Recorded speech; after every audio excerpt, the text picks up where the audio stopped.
I got to be done. All right. I think you're getting the picture. I'm gonna give you one more slide on this, and then I'm gonna show you something real quick, and then I'm just gonna get out of the way, okay? I want you to understand the magnitude of this money. We've all heard the expression, if time were money.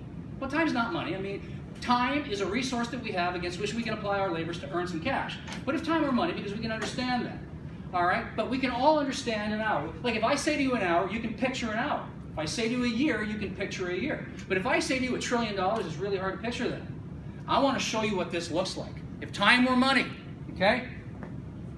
So 100,000 seconds. So how do we count money? So just think in banker terms. 100,000, million, 100 million, billion, trillion. Those are the increments, right? Watch this. 100,000 seconds is 1 day. 1,000,000 seconds jumps to 11 days. It's a pretty good jump. 1 billion seconds goes from 11 days to 32 years. These are real numbers. You can calculate this yourself. 60 seconds to an hour, just backward planet. All right?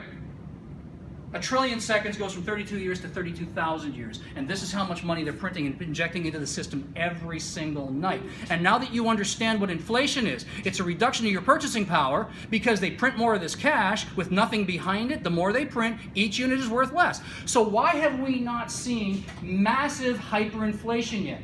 Here's why.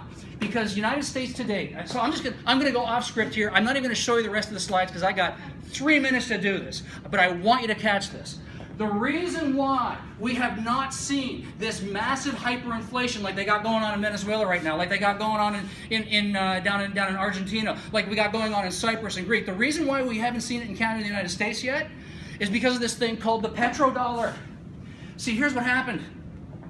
Nixon took everybody off the gold standard in '71, and every nation on the planet said, we want our gold back. We don't trust your currency anymore. And Nixon said, we'll no longer convert for gold, and he put a stop on it. And there was going to be a war over this. So they had to cook up a new way. They had to cook up a new way to get the whole world to accept dollars. Well, the world was growing, and oil demand was on the rise. In fact, I'm just going to put up one slide as I do this. Give me the liberty of this. Just boom, boom, boom, boom, boom, boom, boom. I'm going to fast forward real quick here. Oh man, there's some good stuff here. I'm going to have to do a video for you guys. Okay? And it'll be more succinct, but okay. Here's what happened. So 1971, nobody wanted the US dollar anymore. Remember, we, Canada, are tied to it. We're tied to it. We're tied to it. All right, so how do they get us to buy this? So okay, they cooked up, hey, we got it. You've heard oil called black gold? This is exactly why. So the dollar is no longer backed by gold. It's not even backed by oil. But here's what they did. They cooked up, they went to OPEC, who was supplying the global markets with oil.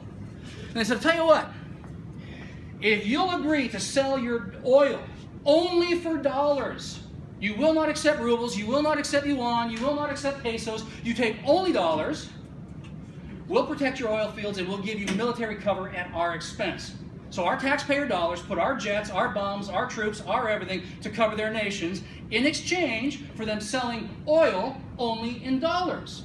And what this allowed them to do, because oil consumption and oil demand was on the rise, as demand for oil went through the roof, demand for dollars went through the roof because they could only buy it. So the United States was able to crank up the printing press and print all these dollars and export the inflation to all the other nations of the world, which is why we've been able to keep a relatively decent cost of living. Now here's the converging trend. So here's how it works.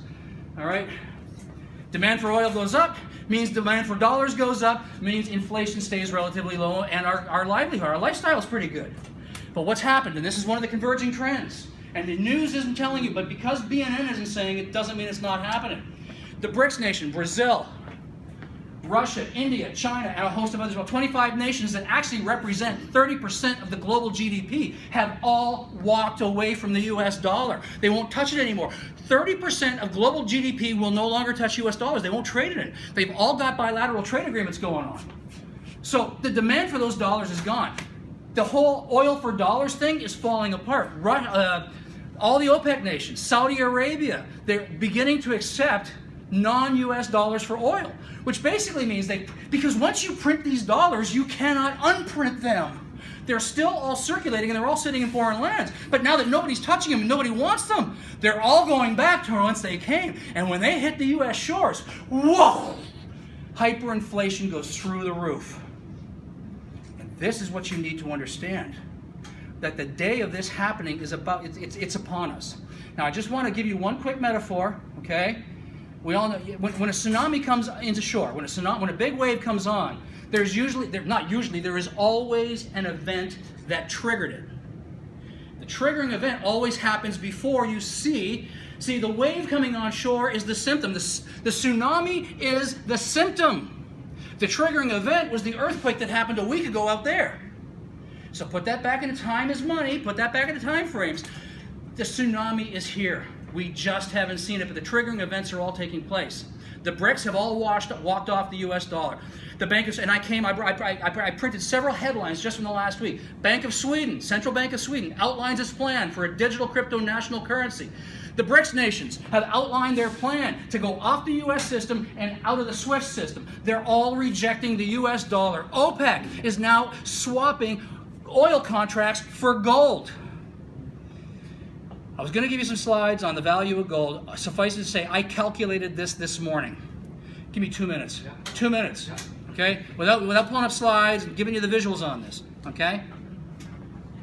If you put $100,000 into gold back in 1932 when they created the Federal Reserve, that gold today would be worth $7,672,000.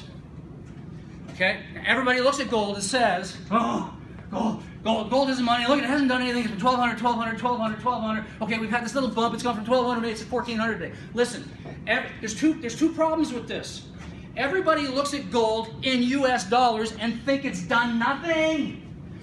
You have to look at gold through the lens of the currency you exchange in. This is one of the greatest swindles that they've placed on us because while they're telling us gold is worth nothing, all the central banks are buying massive hordes of it. China has accumulated 200 tons. I calculated that this afternoon. 200 tons times 2,000 pounds is 2,000 pounds times 16 ounces a pound times 1,500 US an ounce. That's 9 trillion. China's sitting on $9 trillion worth of physical gold right now. 9.6 actually. Wow. Russia has exactly half of that. Argentina has the same quantity, Brazil. So if this is worth nothing, why are they all making massive accumulations of gold? Because if you follow the history of money, they always start on they're backed by something, and then they're backed by nothing. They inflate them to nothing, and then the system crashes, there's a reset, and they come out with a brand new gold-backed currency. Now, I think the next one's going to be digital. It'll be a digital currency, but I'm absolutely convinced that it'll be backed by gold because every central bank on the planet is buying hordes of this stuff. If the banks are buying it and we don't trust the banks, what should we be doing? Buying some gold. And what Carrot Bars has done is they've made it available to the masses in small increments so you can buy it a couple of cents at a time, a couple of dollars at a time, and by digitizing it, they have taken all the inconvenience away from trying to use it. We have an inflation-proof money because when you put your money in gold, no matter the form, you stop inflation dead in its tracks. Yeah.